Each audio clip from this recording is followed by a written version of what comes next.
कि वो कहते हैं कि पत्थरों को न ठोकरे मारो, पत्थरों में भी जान होती है। जिंदगी तो उसी की है जिस पर वो नजर मेहरबान होती है। दोस्तों, रावण संहिता में रावण से जुड़े कई ऐसे राज हैं जिनसे बहुत से लोग आज भी अनजान हैं। जैसे जिस रावण को हम सभी राक्षसों के राजा के रूप में जानते हैं, उसका संबंध ब्रह्मा जी से भी था। नमस्कार दोस्तों, स्वागत है आपका एक बार फिर से मेरे YouTube चैनल हिंदी कथाएं में। वाल्मीकि रामायण के अनुसार लंका का राजा रावण परमपिता ब्रह्मा जी का वंशज था। दरअसल ब्रह्मा जी के मानस पुत्र थे पुलस्त्य ऋषि और उनके पुत्र हुए विश्रवा, जिनका विवाह राक्षस कुल की कन्या कैकसी से हुआ था, जिनसे रावण कुंभकर्ण विभीषण का जन्म हुआ। रावण ने अपने दो भाइयों कुंभकर्ण व विभीषण के साथ मिलकर हजारों वर्षों तक भगवान ब्रह्मा की कठोर तपस्या की। इससे रावण को कई वरदान प्राप्त हुए। पौराणिक कथा के अनुसार लंकापति रावण ने अपनी अपार शक्ति से न केवल देवताओं का राज्य छीन लिया, बल्कि उसने सभी ग्रहों को भी कैद कर लिया था। जब मेघनाथ का जन्म होने वाला था, तब रावण ने सभी ग्रहों को उनकी उच्च राशि में स्थापित होने का आदेश दिया। उसके भय से ग्रस्त ग्रहों को भविष्य में घटने वाली घटनाओं को लेकर बड़ी चिंता सताने लगी। इस पर मेघनाथ के जन्म के ठीक पहले शनि देव ने अपनी राशि बदल दी। इस कारण मेघनाथ अपराजेय व दीर्घायुवान नहीं हो सका। रावण ने क्रोध में आकर शनि के पैर पर गदा से प्रहार किया। इस कारण शनि की चाल में लंगड़ाहट आ गई। रावण ने अपने जीवन काल में बहुत से ऐसे उपाय बताए जो आर्थिक तंगी दूर करके मालामाल बना सकते हैं। इसी में से एक है काली हल्दी। काली हल्दी चमत्कारी से भरी हुई है। आइए जानते हैं रावण ने धन प्राप्ति और इससे जुड़ी समस्या से छुटकारा पाने के लिए काली हल्दी के उपाय कौन से बताए हैं। आर्थिक तंगी से बचने के लिए किसी चांदी के डिब्बे में काली हल्दी, नाग केसर और सिंदूर डालकर किसी लक्ष्मी मंदिर में जाकर उनके पैरों से स्पर्श कराएं। इसके बाद घर में धन रखने वाली जगह पर रख दें। इस उपाय को करने से पहले ध्यान रखें कि इसे शुक्ल पक्ष के पहले शुक्रवार के दिन ही करना है। कहते हैं कि काली हल्दी पीसकर इसमें केसर या गंगा जल मिलाएं। अब इस पेस्ट को गले या अन्य दूसरी जगहों पर स्वास्तिक का चिन्ह बनाएं। यह उपाय माह के पहले बुधवार के दिन करें। मान्यता है कि ऐसा करने से व्यापार में तरक्की के रास्ते खुल जाते हैं। काली हल्दी के पौधे की जड़ को सुखाकर शनिवार के दिन काले कपड़े में इसे बांधकर गले या हाथ में बांधने से आर्थिक तंगी से छुटकारा मिलता है। साथ ही इसके असर से शत्रु यदि सामने आए तो उसका भी विनाश होता है, और यदि किसी शुभ काम से निकले तो इसके असर से काम में कामयाबी भी मिलती है। काला धतूरा। जी हाँ, शनिवार के दिन काले धतूरे की जड़ को गंगा जल से साफ करके नीले कपड़े में लपेटकर दाहिने हाथ की बाजू में बांधना चाहिए। इस दौरान ओम प्राम प्रीम प्रोम सह शनश्चराय नमः मंत्र का जाप करना चाहिए। धन संबंधी परेशानियों से छुटकारा पाने के लिए सोमवार के दिन धतूरे की जड़ को बाएं हाथ की कलाई में बांधना चाहिए। घर में नकारात्मक ऊर्जा को दूर करने के लिए धतूरे की जड़ को घर के मुख्य द्वार पर बांधना चाहिए। मंगलवार या रविवार के दिन घर के मेन गेट पर धतूरे की जड़ बांधने से घर में सुख समृद्धि और खुशहाली आती है। अगर किसी शत्रु से डर है तो धतूरे की जड़ को अश्लेषा नक्षत्र में घर में लाकर रखना चाहिए। धतूरे की जड़ का आयुर्वेद में भी महत्व बताया गया है। यह नर्व सिस्टम और गठिया की समस्याओं को दूर करने में मदद करती है। हालांकि धतूरा एक विषैला फल है, इसलिए पहले किसी आयुर्वेद जानकार से सलाह लेनी चाहिए। बैजंती की माला।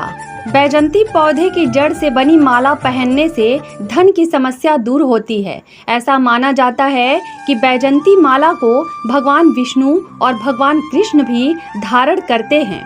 इस माला को लक्ष्मी का कारक भी माना गया है। बैजयंती माला पहनने से जुड़े कुछ फायदे हम आपको बता रहे हैं। बैजयंती माला धारण करने से मन में नकारात्मक विचार खत्म होते हैं। यह माला शत्रुओं का नाश करती है। बैजयंती माला पहनने से लाभ होता है। वैजयंती माला पहनने से शीघ्र विवाह होता है। वैजयंती माला पहनने से सही दिशा में सोचने की शक्ति बढ़ती है। वैजयंती माला पहनने से मन एकाग्र रहता है। वैजयंती माला पहनने से निर्णय लेना आसान हो जाता है। वैजयंती माला पहनने से जादू तंत्र का असर नहीं होता है। अब इसे धारण करने की विधि मैं बताती हूँ। शुक्ल पक्ष के पहले गुरुवार को स्नान करके पूजन करें। लक्ष्मी जी की साधना करने के लिए शुक्रवार को स्नान करके पूजन करें। ओम वैष्णवाय नमः की माला का जाप करें। यदि कोई गुरु है तो उनके मंत्र का जाप करें। गुरु नहीं है तो ओम नमो भगवते वासुदेवाय का कम से कम 108 बार जाप करें। मंदिर जाकर गरीबों को भोजन कराएं और मिष्ठान दें। इसके बाद माला धारण करें। वैजयंती माला के बारे में कुछ और बातें हैं जो कि इस प्रकार हैं।